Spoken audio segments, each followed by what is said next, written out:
دیکھیں یہ مسائل تو ہر ایک کو پیش آتے ہیں. آج آپ کو پیش آ رہے ہیں تو کل مجھے پیش آئے ہوئے ہوں گے. آپ سمجھ لیں یہ بات. ٹھیک تو آپ کا دل آپ کو گواہی دے دیتا ہے نا. یہی سب سے ٹھیک ہے نا کہ کیا چیز ٹھیک ہے. اب اگر آپ مجھ سے اس کا پورا تجزیہ چاہیں گے تو پھر یہ کہ اس اصل میں دیکھیں انسان جس ماحول میں رہتا ہے اس کا وہ اسیر ہو جاتا ہے. جس علم دیکھیں آپ کسی پی ایچ ڈی سے ملے ہوں گے, وہ اپنے شعبے میں ایسا گم ہوتا ہے کہ اس کو دوسرے شعبے کا پتہ ہی نہیں ہوتا, بالکل زیرو ہو گیا ہوتا ہے. یعنی ایک لے مین کو دوسری چیز کا اتنا پتہ ہوگا کہ ایک پی ایچ ڈی کو نہیں پتہ ہوگا. کیوں؟ وہ بہت زیادہ فوکس ہو گیا ہے اپنے اس میں. یہ بات صحیح ہے, یہ آپ کو اندازہ ہے نا. اب اس پر قیاس کر کے رکھیں. یہ تو آپ کا تجربہ ہے, تو میں اب آپ کو ایک بات کہتا ہوں. ہمارے ہاں یہ بات اہل علم میں مشہور ہے, معروف ہے, صوفیہ کے حلقے سے آئی ہے کہ العلم حجاب الاکبر, کہ علم جو ہے یہ خود بہت بڑا حجاب ہے. اب کس میں؟ اللہ کی معرفت کے راستے میں حجاب ہے.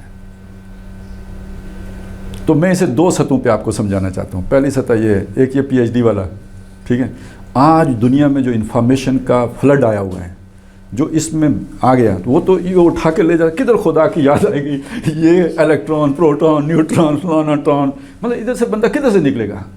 پکڑ لیں گے یا نہیں پکڑ لیں گے؟ ذلہ سایہم فی الحیات دنیا. اتنی انفارمیشن ہے, بھونچال آ جائے گا آپ کے دماغ میں, اسٹارمنگ.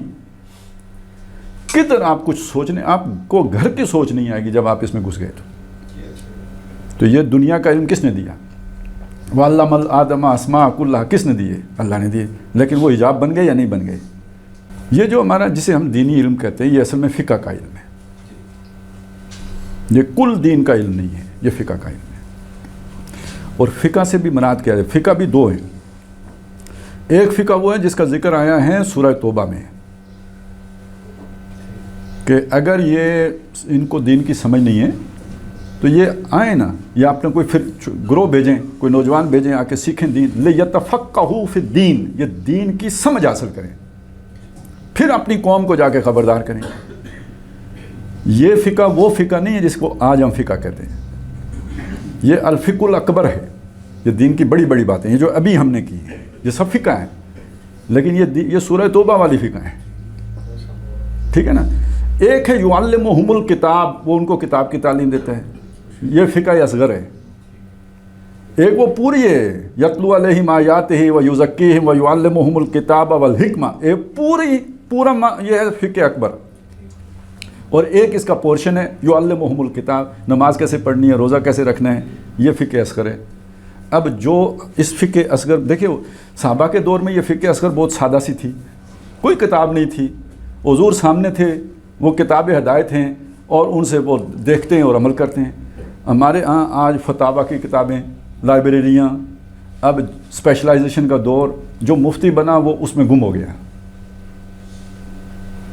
اور اس کا وہ یہ علم اس کا حجاب بن گیا فقہ اکبر کے راستے میں. اور اس کی سب سے بڑی دلیل, ابھی چلیں آپ نے سود والا معاملہ مجھ سے پوچھا تھا, سود کیوں ظلم ہے؟ کیونکہ دولت ایک طرف اکٹھی ہو جاتی ہے اور یہ ارتکاز دولت ہوتے ہیں, ٹھیک ہے. یہ اس کی چلیں حکمت کہیں یا علت کہیں, جو بھی ہے وہ ایک علیحدہ بحث سے چلیں. تو کوئی اسے علت کہیں گے, کوئی اسے حکمت کہیں گے, جو بھی کہیں آپ. اگر یہ بات ہے تو مجھے بتائیں, جو آپ نے ہلا نکالا یہ اسلامی بینکنگ والا, اس سے ارتکاز دولت ختم ہوتی ہے؟ نہیں ہوتی. کیوں؟ اچھا پھر آپ کیوں اسے صحیح سمجھ رہے ہیں؟ وہ فقہ اکبر کا شعور نہیں ہے. ان کے کمبینیشن سے آپ صحیح جگہ تک صحیح اجتہاد کرتے ہیں. جب آپ ایک کو چھوڑ کر, اس کا رسی توڑ کے صرف دوسرے میں گھس کے دیکھتے ہیں, تو اس طرح کی غلطیاں کرتے ہیں.